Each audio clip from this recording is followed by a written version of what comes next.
Hello दोस्तों, आज हम परसेंटेज चैप्टर के टोटल फार्मूलों को याद करेंगे। यह फार्मूला आपको नवोदय में या कॉम्पिटिटिव एग्जाम में सहयोग करेंगे। तो हमारा पहला फार्मूला है एक्स का बाई प्रतिशत। तो जो हमारा एक्स का बाई प्रतिशत है, एक्स का बाई प्रतिशत, उसका जो फार्मूला होता है एक्स बाई बटे 100। एक्स बाई बटे 100 अगर उदाहरण के तौर पर देखें तो हम यहाँ पर आपको समझा सकता हूँ। इसे कहेगा कि 100 का 100 का 30% क्या होगा। तो यहाँ पे हम लिखेंगे 100, यानी ये हो गया x और ये हो गया बाई। तो यहाँ पर फॉर्मूला हमारा हो जाएगा x बाई बटे 100। तो यहाँ पर क्या हो जाएगा 100 इंटू 30 और बटे 100। तो 100 से 100 कट गया, मानी 30%। ये हमारा हो गया पहला फॉर्मूला। दूसरा फॉर्मूला है x बाई का कितना प्रतिशत है। तो x बाई का कितना प्रतिशत है। तो x बाई का कितना प्रतिशत का फॉर्मूला है x बटे बाई इंटू 100। जैसे कह दे कि 1890 का कितना 1890 का कितना प्रतिशत है। तो 1890 का कितना प्रतिशत है कैसे पता करेंगे, इस फॉर्मूले के आधार पर पता करेंगे। तो यह फॉर्मूला हमारा है, तो इसको x और x को बाई। तो x बटे बाई गुना 100, यानी कि 18/90 और गुना 100। अब देखिए कट जाएगा, 18×5 90 हो जाएगा और 5 से 1 कट जाएगा, कितना बार में 20 बार में। तो जो 18 है वो 90 का कितना है 20% है। जो 18 है वो 90 का है 20%। अब हमारा अगला फॉर्मूला है यदि ए बी से x% अधिक है तो बी ए से कितना परसेंट कम है। यहाँ पर कह रहा यदि ए बी से x% अधिक है, यानी कि ए बी से है x% अधिक, तो यहाँ पर कह रहा बी ए से कितना परसेंट कम है। तो वही यहाँ पर इस फॉर्मूले को हम ध्यान से देखेंगे, आप लोग इसे ध्यान से देखते रहें। तो हमारा ये फॉर्मूला है कि यदि ए बी से x% अधिक है तो बी ए से कितना परसेंट कम होगा। तो ये इसका फॉर्मूला जो होता है x बटे 100 प्लस x इंटू 100। फॉर्मूला याद रखें, जितना अधिक है उतना को ऊपर, उसके बाद 100 प्लस x बटा 100।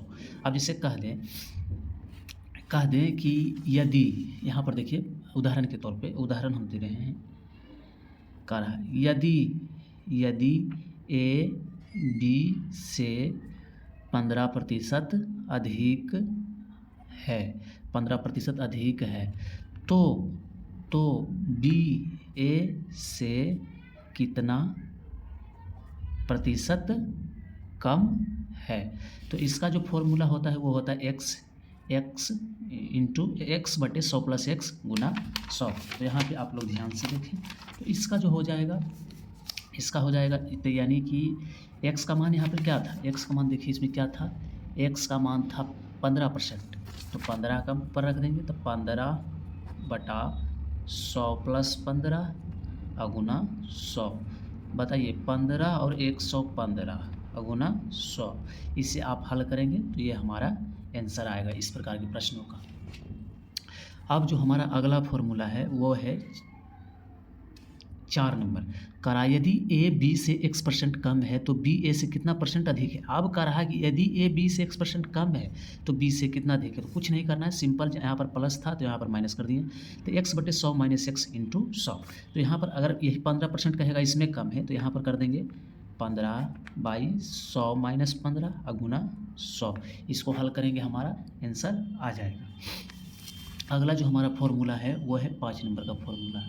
जो 5 नंबर का फॉर्मूला है हमारा, उसमें कह रहा है कि यदि किसी नगर का वर्तमान जनसंख्या P हो और उसकी वृद्धि R% प्रति वर्ष हो तो N वर्ष के बाद उसका नगर का जनसंख्या क्या होगा। कह रहा है यदि वर्तमान समय में किसी नगर का जनसंख्या P हो और उसकी वृद्धि R% प्रति वर्ष, यानी इतना R% प्रति वर्ष उसका बढ़ता है जनसंख्या, तो N वर्ष के बाद उसका नगर का जनसंख्या क्या हो जाएगा। तो इसका जो फॉर्मूला वो है P इंटू 1 प्लस R बटे 100 पर पावर N। P इंटू यानी P गुना 1 प्लस R बटे 100 पर पावर N। अब यहाँ पर यदि कह दे, यदि यहाँ पर हम उदाहरण के तौर पे देखेंगे, यदि P बराबर दे दे, P बराबर 1000 दे दे, 1000, और कह दे कि R जो 15% प्रति वर्ष बढ़ रहा है, तो अगले 2 वर्ष के लिए N यानी अगले 2 वर्ष के लिए क्या होगा। तो यहाँ पर हम सूत्र बैठाएंगे P इंटू 1 प्लस R बटे 100 पर पावर n। तो p का जो है, p का मान है 1000, p का मान है 1000 इंटू 1 प्लस 1 यानी 1 दिए हैं, इसका r का मान 15 है अब बटा 100 अपर पावर क्या है n का मान 2। इसे आप हल करेंगे तो यह आंसर आ जाएगा। अगर हम यहाँ पे हल करेंगे तो वीडियो लंबा हो जाएगा, इसीलिए आप इसे हल करेंगे तो जो आंसर आएगा वही होगा इसका आंसर। अगला जो हमारा 6 नंबर पे फॉर्मूला है, कहा यदि जनसंख्या में 8% प्रति वर्ष कमी हो तो नगर का जनसंख्या क्या होगा। कहा यदि जनसंख्या में 8 प्रति वर्ष कमी हो तो नगर का जनसंख्या का, मतलब इसी फॉर्मूला ये है। इसमें कह रहा कि अगर 8% प्रति वर्ष वृद्धि हो तो वृद्धि में 1 + r/100 पर पावर n करेंगे। और कहे यदि जनसंख्या में 8% प्रति वर्ष कमी हो तो नगर का जनसंख्या क्या होगा, p × 1 - r/100। यानी अगर बढ़े तो यहाँ पर प्लस दे देंगे, अगर घटे तो यहाँ पे माइनस दे देंगे। तो इस प्रकार से हमारा 6 नंबर फॉर्मूला होगा। अब हमारा अगला फॉर्मूला है, यदि किसी शहर का वर्तमान जनसंख्या p हो तथा उसमें 3 वर्ष क्रमशः r%, r2%, r3% वार्षिक वृद्धि हो तो 3 वर्षों के बाद शहर का जनसंख्या क्या होगा। कह रहा यदि वर्तमान में शहर का जनसंख्या p हो और पहला वर्ष में r% बढ़ा, दूसरा वर्ष में r2% बढ़ा, तीसरा वर्ष में r3% बढ़ा, तो 3 वर्षों के बाद शहर का जनसंख्या क्या होगा। तो इसका जो फॉर्मूला होगा p × 1 + r1/100 इंटू बीच में यानी गुना है, कुछ नहीं तो गुना है, फिर 1 + r2/100 और फिर इंटू में 1 + r3/100। कुछ नहीं करना, बस सिंपली p दे देना है और जितना परसेंटेज रहे उतना का एक कॉलम बनाएंगे। तो 1 + r1/100, 1 + r2/100 एवं 1 + r3/100। ये हो गया हमारा 7 नंबर का फॉर्मूला।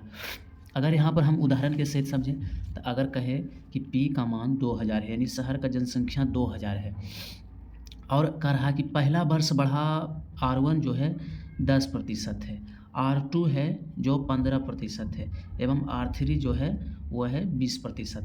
तो अगले कितना वर्ष के लिए करा, अगर 3 वर्ष के लिए कहेगा तो r3 के लिए छोड़ेंगे। अब जहाँ परसेंटेज दिया हो तो ये 3 वर्ष के लिए आया तो n बराबर हो गया 3। तो अब यहाँ पर p का फॉर्मूला बैठेगा p × 1 + r1/100। फिर इसको बंद करेंगे, फिर यहाँ पर लिखेंगे 1 + r2/100 इंटू 1 + r3/100। अब देखिए p का मान 2000 है तो यहाँ पर 2000 मैंने लिख दिया। अब बताइए 1 यानी 1 + r1 यानी 10%, 10% बटा 100। फिर यहाँ पर 1 लिखेंगे प्लस r2 कितना है मेरा 15% है तो 15 दे देंगे। अब बटा में क्या है 100, इसको बंद कर देंगे। अब इसको फिर है एक बार 1 + r3 है जो 20% है तो 20% नहीं लिखाता है, यहाँ पे 100 दे देंगे।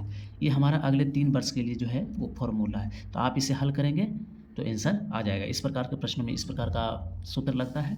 अगला जो हमारा फॉर्मूला है वो कह रहा है यदि किसी वस्तु के मूल्य में x% की वृद्धि होती है तो खपत में कितने % की कमी की जाए जिससे खर्च में किसी प्रकार का वृद्धि ना हो।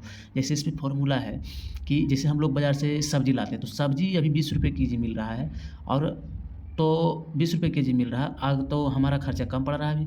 और अगर 25 रुपये मिलने लगे तो हम कितने % की कमी कर दें, मतलब खर्च में कितना % की कमी कर दें, कितना कम लें ताकि जो हमारा खपत है उसमें कोई प्रकार का वृद्धि ना हो। यानी कि जैसे यहाँ घट भी जाए तो इधर घटा देंगे, कम लेंगे तो इस प्रकार से हमारा खर्च कम होगा। तो इसका जो फॉर्मूला है वो सिंपल है।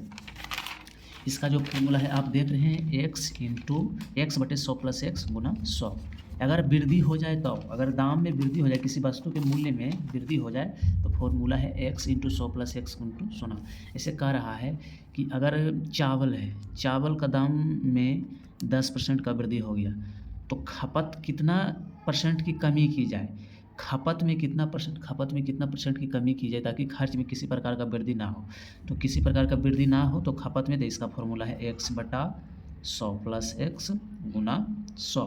तो x का मान है 10% यहाँ पे, तो इसको यहाँ पर 10 + 10 करके गुना 100 कर देंगे। इसे आप हल करेंगे तो आंसर आ जाएगा। तो इस प्रकार के प्रश्न में आपको ये फॉर्मूला जरूरी है।